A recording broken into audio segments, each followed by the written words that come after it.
और वहीं मेरठ के हस्तिनापुर मखदूमपुर गंगा घाट के किसानों ने कछुओं को अपना दोस्त मान लिया है। इतना ही नहीं, अपने दोस्त कछुए के लिए करोड़ों रुपए की कीमत की जमीन को भी छोड़ दिया है। कछुआ संरक्षण के लिए मेरठ वन विभाग और वर्ल्ड वाइल्ड लाइफ का प्रयास अब रंग ला रहा है।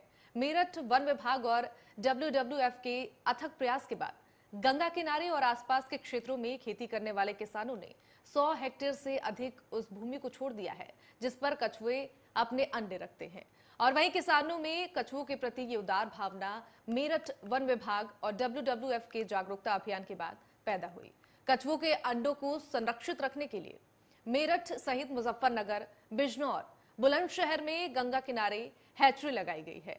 और वहीं 2013 से अब तक लगभग 5000 कछुओं को संरक्षित किया जा चुका है।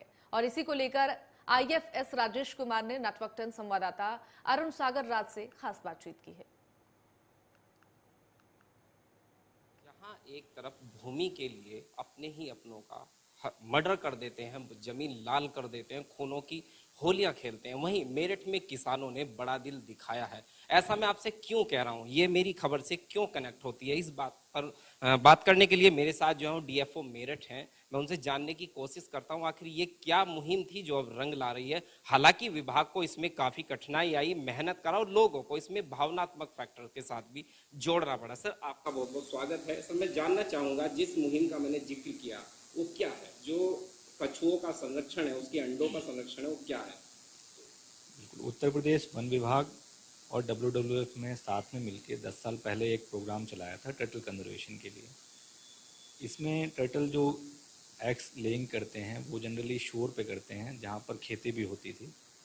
तो लोगों को समझाया गया कि ये जो अंडे हैं इसमें बच्चे जो जीवन इसमें रहता है उसको किस तरीके से आप बचा सकते हैं, वो अंडों को आप इंफॉर्मेशन दे सकते हैं। उन अंडों को संग्रहण किया गया। संग्रहण करने के बाद वहीं पे हैचरीज बनाई जाती हैं। उसके बाद छोटे जो कछुए होते हैं उनको नर्सरी में रखा जाता है और जो 5-6 महीने बड़े हो जाते हैं तब उनको रिलीज़ किया जाता है। उस रिलीज़ के टाइम पे भी हम लोग फार्मर्स को ही बुलाते थे जिन्होंने वो अंडे हमें दिए होते थे, ताकि एक भावनात्मक कनेक्ट हो सके कि आपके द्वारा जो कार्य किया गया है उसका क्या इम्पैक्ट है, एक जीवन उसमें बसता है और वो किस तरीके से नदी को भी स्वच्छ रखने में, आपके पर्यावरण को स्वच्छ रखने में आपका क्या योगदान हो। अगर भूतपूर्व समय की कहानी की बात करूं तो विभाग ने कितनी मेहनत की, वो क्या समय था?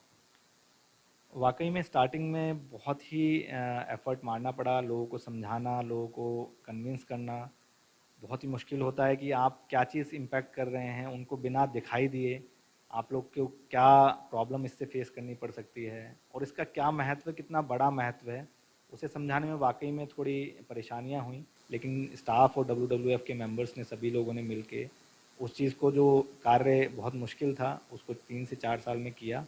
और अब किसान इस तरीके से हो गए हैं कि वो फ़ोन पे ही करके बता देते हैं कि सर यहाँ पर अंडे दिखाई दे रहे हैं, यहाँ पर इतने अंडे हैं, इनको बचाया जाए। अगर मेरठ से जुड़ने वाली भूमि की बात की जाए तो वो कितनी भूमि होगी लगभग? इसका प्रॉपर असेसमेंट अभी तक नहीं किया गया है, लेकिन एक टेंटेटिव रूप में कहा जा सकता है कि 50 से 100 एकड़ के आसपास ऐसी ज़मीन है जिसको हम लोग पूरी तरीके से संरक्षित कर चुके हैं। वहाँ पर अगर कछुओं का अंडा मिलता है या कछुए कहीं भी मिलते हैं, उनको कोई संरक्षण की आवश्यकता है तो वो किसान उसको हमें बताते हैं और उस भूमि को संरक्षित करने में मदद करते हैं। जी बिल्कुल, विभाग मानता है कि कछुआ और किसान एक दूसरे से कनेक्ट नहीं होते हैं, लेकिन उन्हें कनेक्ट कर पाना, उन्हें ये सेंटेंस समझा पाना कि किसान का कछुआ मित्र है, ये बहुत ही टिपिकल और कठिन एक टास्क था। अपने कैमरा सहयोगी के साथ अरुण सागर राज, नेटवर्क 10, मेरठ।